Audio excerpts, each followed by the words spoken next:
60. So, yeah, baseball season has begun, and most of the games around these parts, well, all of them, were off because of weather yesterday, which happens this time of the year. I know a guy that does a lot of baseball games as an umpire. His name is Bill Otto. Where you are, has it started yet? Just some scrimmages. So we had a couple of scrimmages, but it gets underway at the end of this week. Not. There's a lot of rain in the forecast. That's what you get when you live in Pennsylvania. Yep. It's tough. And then there comes the rush at the end of the season, get all the games in. Hey, our conversation with Bill is brought to you by Marcus & Mack, a law firm representing injured people. Today is Vietnam War Veterans Day, and it is a national event that I believe you told me that President Donald Trump brought this into being, didn't you? He signed it into law, yes. Yeah. And you did some great research on Vietnam War veterans, and this particular designation as Vietnam War Veterans Day. The program happening tonight at the Indiana County Historical and Genealogical Society will be a wonderful program, and we'll tell you about that before we're done here this morning. But, Bill, some of this research that you sent to me, just fascinating. The number of people who served, you were one of them, and the reaction to the war itself and to the vets when they came home. This is all part of the Vietnam War story here in America, isn't it? Well, it is, and it's a sad story at the time where young kids, 19, 20, 21 years old, went off to a place that they never even heard of until things started getting a little warm over in Vietnam. They went off, and then when they came back, they were not welcomed home at all. It was an ugly, ugly time in our history from about 67 through 73. It was really a nasty time for those coming back through no fault of their own. They just served their country, and then they came back to a lot of grief. Well, give us an idea of that kid that flew in to Vietnam or came by ship to Vietnam. Here's a 20-year-old kid that's never been away from home, wherever home might be somewhere here in America, and all of a sudden he's on the other side of the world, and the heat and the environment is something he's never experienced, and he's about to experience something even worse. Well, again, there was so much unknown. I can speak from my experience. I didn't know. I mean, I saw it on TV a little bit, but going over, I thought, okay, it's quite an adventure. Well, it was more than an adventure, but you get into country and everything is different. It's 100% different than what you have living in Coral Grayston or in Marchand or Indiana, wherever you were living. It's just a 180 degree difference. And there were bad people. And you were on your guard at all times, the stress level. It was just a time where you just didn't know what the next hour would bring. And you lived that for the better part of a year or a year. And, the weather conditions, we were either in monsoon rains or we were in 100-degree heat with 100% humidity with a lot of equipment on. It was more than an adventure. Let's put it that way. It was just something, and what really brought it home and caused a lot of the grief, I think that's the first time a war was televised, because you couldn't turn on the news at any time in this country with Walter Cronkite and Huntley and Brinkley and all, and you were right there on the front lines with these kids. And it was gruesome. Yeah. It was gruesome. And that's where a lot of the sentiment turned unfortunately, against the men and the women that were on the ground over there. We were the bad people because we were doing that. We were asked to do it from our country, and we chose to do it. Yeah. So that experience then translates into the coming home experience when finally you're able to do that. And as you said, the greeting was not what America had ever experienced before. For its returning soldiers coming home, its heroes who return to their home country, they were not welcomed as the heroes that they were. Well, heroes is a tough word for me. We just did what we were told to do and asked to do. There were heroes involved over there for sure. But just the average guy, me, we came home.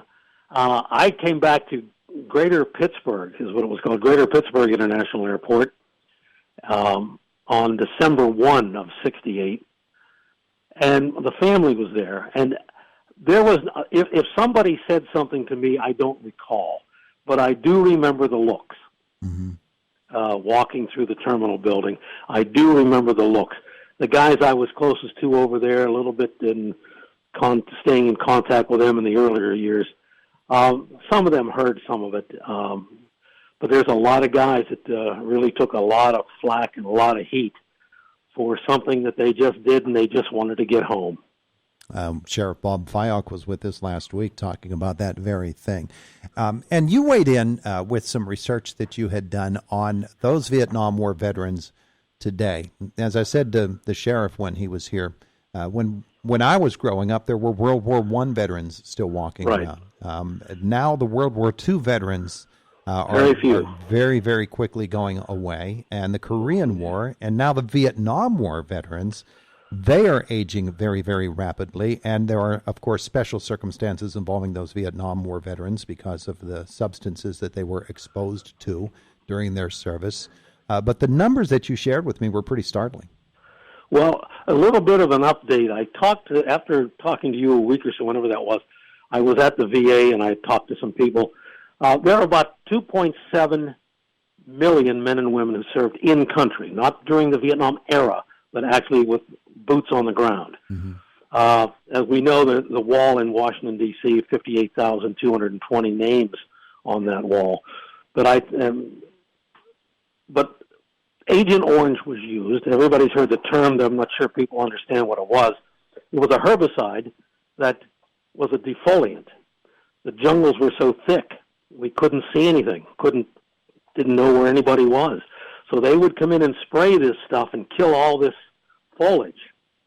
So did it save a lot of lives doing that? Yes, but it took a lot as well. Do you know that over 300,000 Vietnam vets have died of Agent Orange as a result of Agent Orange?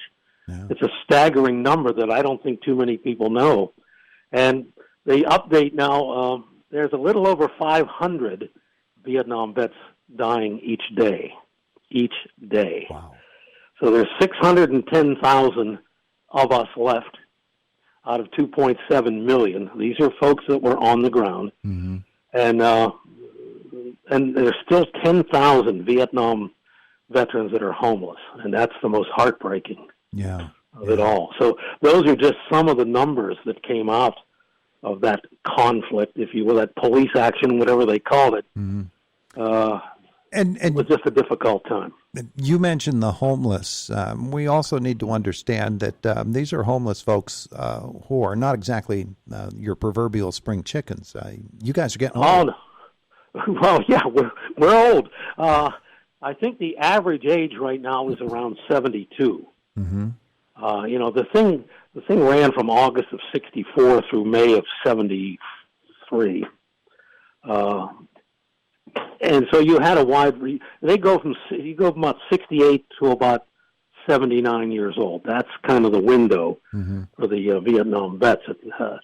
So these guys, the PTSD, which came a lot later, it wasn't, we didn't know what PTSD was in those days. Yeah. We know what it is now. We just didn't know what it was. Mm-hmm. But the effects were the same for so many.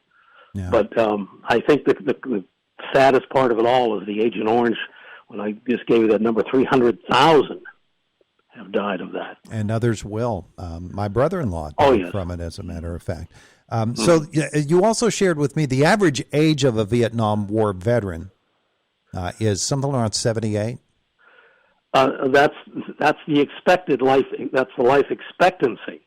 Oh yeah, average age is 73. Expected life expectancy is 78. Right. So if there are 610,000 of you now, you're going to reach that 78 years mark within probably 5 years for a lot of these people. And so if that's their life expectancy, that half of them are going to be gone. Well, you figure 500 and some a day, 500, I think the VA told me 500 330 a day are dying. And you take that times 365 days, that's a lot of folks. Yeah, it really is. And so it makes a program such as tonight's here in Indiana County at the Indiana County Historical and Genealogical Society. This event tonight, Vietnam War Veterans Program, is going to be a very, very special event. And these are the kinds of things that people need to know about the guy next door who is elderly and maybe they don't know his history. This recognition is more than appropriate. It is absolutely called for. Well, it is, but you will find Vietnam veterans, the guys and the ladies that were on the ground there, they don't talk that much about it. Mm-hmm. And they will come to this event tonight and quietly listen and reflect and just remember what it was like, what it was like. And, we're very proud of what we did. Whatever it is we did, it was such a political thing to begin with. And, but we're proud to have served, and I think I can say that unequivocally for every person that went there.